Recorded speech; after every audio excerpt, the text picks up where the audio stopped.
తిరుపతి జిల్లా పుత్తూరు పట్టణంలో ఇద్దరు పిల్లలతో కలిసి తల్లి ఆత్మహత్య చేసుకున్న ఘటనలో భావోద్వేగంతో కూడినటువంటి దృశ్యాలు ఇప్పుడు బయటకు వస్తూ ఉన్నాయి. ఆత్మహత్యకు ముందు పద్మ రాసిన లేఖలోని మాటలు నిజంగా కన్నీళ్లు పెట్టిస్తుందండి. ఆ లేఖ చదువుతున్నప్పుడు కళ్ళెమ్మట నీళ్లు కారే పరిస్థితి. అన్నా, నన్ను క్షమించు, నువ్వు నాతో మాట్లాడి 8 ఏళ్ళు అవుతోంది. అన్నా, నువ్వంటే ప్రేమ లేక కాదు, నిన్ను ఫేస్ చేసే ధైర్యం లేదు నాకు. ఎందుకంటే నువ్వు అడిగే ఏ ఒక్క ప్రశ్నకు నా దగ్గర సమాధానం లేదు. కనీసం ఇప్పటికైనా నోరారా పాపా అని పిలు. చివరిసారిగా నన్ను, నా పిల్లల్ని వచ్చి చూడన్నా, ఇదే నా చివరి కోరిక అంటూ చనిపోయే ముందు పద్మ రాసినటువంటి ఆ లేఖ అందరి గుండెల్ని పిండేస్తోందండి. తల్లిదండ్రులని కాదని ప్రేమించి పెళ్లి చేసుకున్న వాడు తప్పుడు మార్గంలో ఉంటే ఆ ఇల్లాలు ఎంత బాధపడుతుందో తను రాసినటువంటి ఆ లేఖలో ఉన్నటువంటి పదాలే నిదర్శనంగా కనిపిస్తున్నాయి.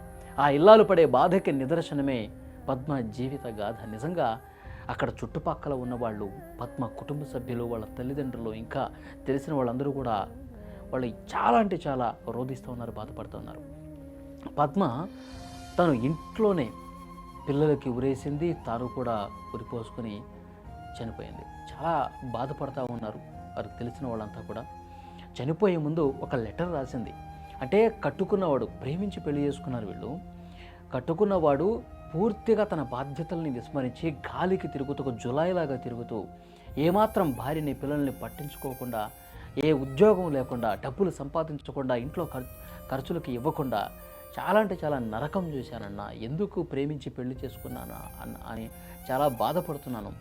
మీరు కూడా నాకు దూరమై కొన్ని సంవత్సరాలు అవుతుంది అని ఆ లెటర్లో ప్రస్తావిస్తూ ప్రత్యేకంగా అన్న గురించి కొన్ని మాటలు మాట్లాడింది. యాక్చువల్గా డిగ్రీ చదువుతున్నప్పుడు శివశంకర్ అనే వ్యక్తిని ఈ అమ్మాయి ప్రేమించి పెళ్లి చేసుకున్నారు. పెద్దల్ని ఎదిరించి మరీ పెళ్లి చేసుకున్నారు వీళ్ళు. పెళ్లి చేసుకుని జీవితం సాఫీగా ఉంటుంది, ప్రేమించి పెళ్లి చేసుకున్నాం కదా, నా మీద ప్రేమ ఉంది కదా, బాగా చూసుకుంటాడులే అని చెప్పి అనుకుంటుంది. కానీ ఎప్పుడైతే పెళ్లి చేసుకున్నాడో ప్రేమ మొత్తం పోయింది. ప్రేమ మొత్తం పోవటమే కాదు, కనీసం భార్య పిల్లల్ని, 2 పిల్లలు, తేజశ్రీ, లాస్య, ఒకళ్ళు 2వ తరగతి చదువుతున్నారు, ఒకళ్ళు యూకేజీ చదువుతూ ఉన్నారు. 2 ఆడపిల్లలు పుట్టారు. కానీ ఇంకా బాధ్యతగా ఉండాల్సినటువంటి ఆ వ్యక్తి మమ్మల్ని పూర్తిగా వదిలేశాడు. ఇంకా ఉదయం లేస్తే రోడ్ల మీద తిరుగుతూ ఉంటాడు, ఒక పని చేయడు, ఒక ఉద్యోగం ఉండదు. ఉన్న డబ్బులు మొత్తం కూడా ఏదన్నా అవసరం కోసం డబ్బులు నేను ఇస్తే, మొన్న డ్వాక్రా కట్టాలని చెప్పి, లోన్ కట్టాలని చెప్పి డబ్బులు ఇస్తే ఆ డబ్బుల్ని కూడా పూర్తిగా తాగి తందనాలాడు, తన ఖర్చుల కోసం జులాయిగా తిరుగుతూ ఖర్చు పెట్టేసుకున్నాడు తప్ప కనీసం ఇంటి అవసరాలు ఏమున్నాయో కూడా చూడలేదు. ఎందుకా నేను ఇతన్ని పెళ్లి చేసుకుందని చెప్పి ప్రతిరోజు బాధపడుతున్నాను, ప్రతిరోజు ఒక నరకాన్నే చూశాను అని బాధపడుతూ, తన భర్త గురించి ఎంత చేతగాని వ్యక్తిని నేను పెళ్లి చేసుకున్నానని చెప్పి బాధపడుతూ ఆ లెటర్లో ప్రస్తావిస్తూ అన్న గురించి మాట్లాడినటువంటి మాటలు నిజంగా కన్నీళ్లు పెట్టిస్తూ ఉన్నాయి.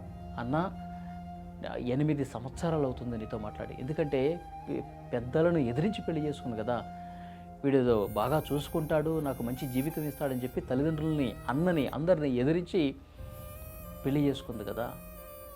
ఆ పాపానికి 8 సంవత్సరాలు పెద్దలతో, అన్నతో, తల్లిదండ్రులతో, ఎవరితో కూడా సరైనటువంటి మాటలు లేవు, రాకపోకలు లేవు. అందుకే 8 సంవత్సరాలు అయిందన్నా నీకు అసలు ఎదురుపడే ధైర్యమే లేదు. ఎందుకంటే నువ్వు అడిగే ఒక్కొక్క ప్రశ్న ఒక్కొక్క శూలంలాగా నాకు గుర్చుకుంటూ ఉంటుంది. దాని దగ్గర నాకు ఆ ప్రశ్నలకి నాకు సమాధానం లేదని చెప్పి బాధపడుతుంది. కానీ నన్ను, నా పిల్లల్ని ఒక్కసారి చూడని చెప్పి ఆ లెటర్లో రాసింది ఆ తల్లి. చూడండి, వాళ్ళ పాపలు కూడా ఎంత ముద్దొస్తున్నారో, ఎంత అందంగా ఉన్నారో. చాలా చాలా బాధాకరమైన విషయం. అన్న గురించి ప్రస్తావిస్తూ, ఒక్కసారైనా నన్ను, నా పిల్లల్ని చూడటానికి రా అన్నా అని రాసింది అంటే లోపల ఎంత బాధ ఉంటుంది.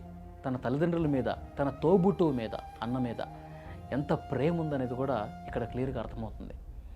అంటే నిజంగా ప్రేమించి పెళ్లి చేసుకున్న వాళ్ళ అందరికి కూడా నా జీవితం ఒక గుణపాఠం అని చెప్పి ఆ లెటర్లో రాసింది ఆమె. ఎందుకంటే ఇప్పుడు ప్రేమించి పెళ్లి చేసుకున్న వాళ్ళు కొంతమంది ఫ్యామిలీస్ బాగానే ఉన్నాయి, కానీ కొంతమంది ఈ విధంగా వంచి మోసం చేసి నన్ను నమ్ముకొని వచ్చింది కదా, నేనంటే తన జీవితమే నాకు ఇచ్చింది కదా అన్న ఆలోచన కనీసం కొంతమంది విధవలకు ఉండదండి. పాపం ఇద్దరు కూతుళ్లతో ఎంత బాధపడుతుంటుంది.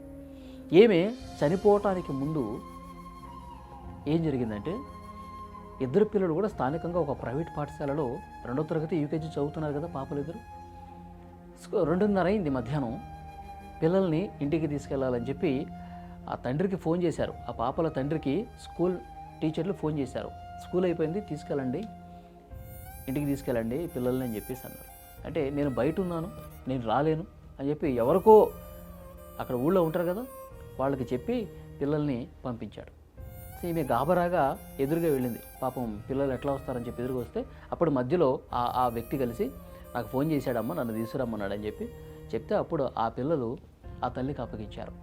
ఎంత ఎంత బాధపడి ఉంటుంది. నువ్వు పని చేయవు, ఉద్యోగం చేయవు, ఇంట్లో కనీసం డబ్బులు ఇవ్వు, ఉన్న డబ్బులు కాస్త నువ్వు తాగుతూ తిరుగుతూ చేస్తా ఉన్నా, ఎందుకా నన్ను పెళ్లి చేసుకుంది? కనీసం 2 ఆడపిల్లలు ఉన్నారు, ఆడపిల్లల జీవితాలను కూడా నువ్వు పట్టించుకోవా?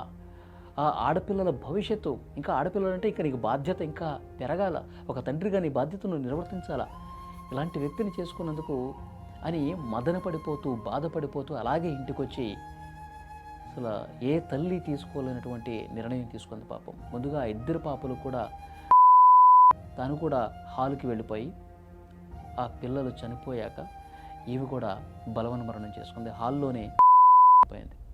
కానీ ఎంత బాధ కలుగుతుంది, ఈ వార్త చదువుతుంటే నాకు చాలా బాధ కలుగుతుందండి. నిజంగా నా కళ్ళు కూడా చెమరుస్తున్నాయి, చాలా అంటే చాలా బాధ కలుగుతుంది. నిజంగా నమ్మిన వ్యక్తి ఇంత దారుణంగా పట్టించుకోకుండా నిర్లక్ష్యం చేసి మోసం చేస్తే, ఇటు తల్లిదండ్రుల దగ్గరికి వెళ్ళలేదు, అన్నంటే ఎంత అభిమానం చూడాలి. లెటర్లో రాసింది, అన్న 8 ఏండ్లు అవుతుందన్న నిన్ను చూడాలని కలవాలని అమ్మా నాన్నలతో మాట్లాడని నాకు ఉంటుంది, కానీ నిన్ను మొహం చూపించలేను, ఆ ధైర్యం నాకు లేదు. చివరిసారిగా చూడంటే ఇట్లా వాళ్ళు విగత జీవులుగా చనిపోయినటువంటి వాళ్ళని చూడటానికి ఆ అన్న ఇప్పుడు వెళ్తా ఉంటాడు. చాలా బాధ కలుగుతుంది. అంటే వాడు బతుకున్నప్పుడు ఒక్కసారి చూసి ఒక్కసారి రా అన్నా అని చెప్పి రాసింది కదా, ఈ విధంగా చూస్తానని చెప్పి అనుకోలేదని చెప్పి ఆ అన్న కూడా విగత జీవులుగా పడి ఉన్నటువంటి ఆ మృతదేహాలను చూసి బాధపడతా ఉన్నాడు. ఆ తల్లిదండ్రులు కూడా రోధిస్తూ ఉన్నారు. చూడండి వాళ్ళ బాధ ఎలా ఉందో.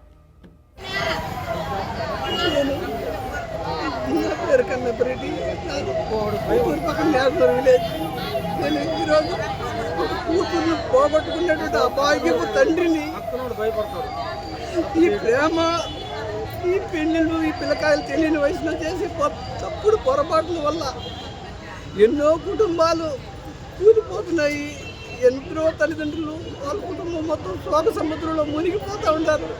ఒక్కసారి చదువుకున్న యువకులు ప్రతి ఒక్కరూ ఆలోచించి వాళ్ళు తల్లిదండ్రులు పెంచేదానికి ఎంత కష్టపడతారు, చదివించేదానికి ఎంత ఇష్టపడి చదివిస్తారు అర్థం చేసుకొని వాళ్ళ కుటుంబం మళ్ళీ తలెత్తుకొని తిరిగి నీకుండా ఎక్కడెక్కడో మంచి సంబంధాలు ఎంగేజ్మెంట్ చేస్తే తల్లిదండ్రులని గౌరవించకుండా, తల్లిదండ్రులు ఏ నిర్ణయం తప్పుడు నిర్ణయం తీసుకుంటారో తీసుకుని ఆలోచించకుండా వాళ్ళు చేసే తప్పుడు నిర్ణయాల వల్ల వాళ్ళ వయసులో తెలియకుండా వాళ్ళ చుట్టుపక్కల పిల్లకాయలతో కూడా కలుసుకునేసి ఏదో మాయ మాటలతో మేము అది చేసుకుంటాము, నువ్వు ప్రేమించినట్లు మాతో రాకపోతే మేము ఇట్లా అయిపోతాం అట్లా అయిపోతాం అని చెప్పి బ్లాక్మెయిల్ చేసి పెళ్ళిళ్ళు చేసుకుని ఈరోజు మా బిడ్డ లెటర్ రాసి పెట్టి చనిపోయే పరిస్థితికి వస్తుందంటే ఈ పరిస్థితి ఇంకొకరు బిడ్డలు ఈ పరిస్థితికి పోకుండా ఆలోచించండి. నా బిడ్డ పోయిన బిడ్డ తిరిగి రాదు, మిగిలిన బిడ్డలైనా లక్షణంగా ఉండండి, తల్లిదండ్రులకు శోక సముద్రాన్ని మిగిల్చబాకండి, తల్లిదండ్రుల మాట వినండి, మంచి సంబంధాలు చేసుకోండి.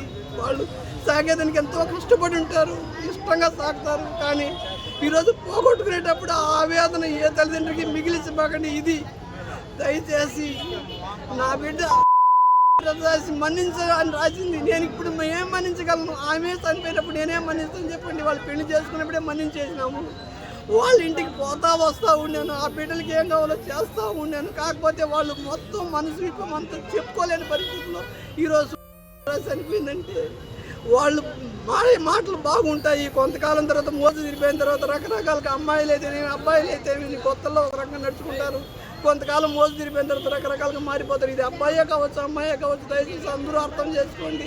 నిన్నటి రోజు పుత్తూరు పట్టణంలో సాయంత్రం కృష్ణానగర్లో ఒక మహిళ మరియు ఆమె 2 పిల్లలు కూడా చనిపోవటం జరిగిందని రాబడిన ఇన్ఫర్మేషన్ మేరకు ఇమ్మీడియట్గా అక్కడికి వెళ్ళటం జరిగింది. ఆ ఇంట్లో చూస్తే ఆ మహిళ చీరతో చనిపోవడం జరిగింది. అట్లే తన ఇద్దరు పిల్లలు కూడా తాను కూడా ఆడ తెలుస్తూ ఉంది. విచారిస్తే 8 సంవత్సరాల క్రితము ఈ చనిపోయిన పద్మ శివశంకర్లు ఇద్దరు ప్రేమ వివాహం చేసుకున్నారని, వారికి 2 కూతుర్లు సంతానమని. ఆ పెద్దమ్మాయి పేరు జయశ్రీ 7 years, లాస్య 5 years.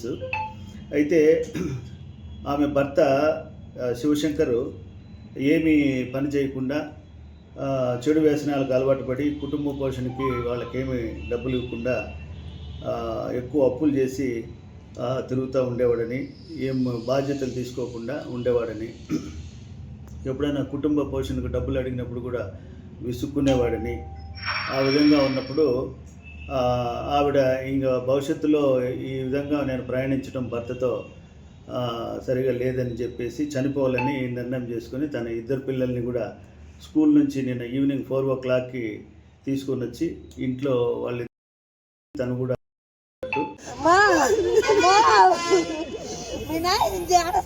కన్న గడపలేదమ్మా.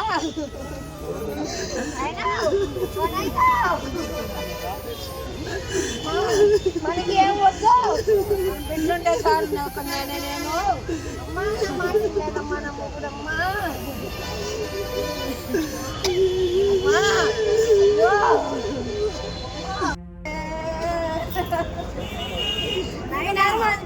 ఇందులోకి తల్లితే నీకు తర్వాత ఏమంటే బతికేదమ్మా.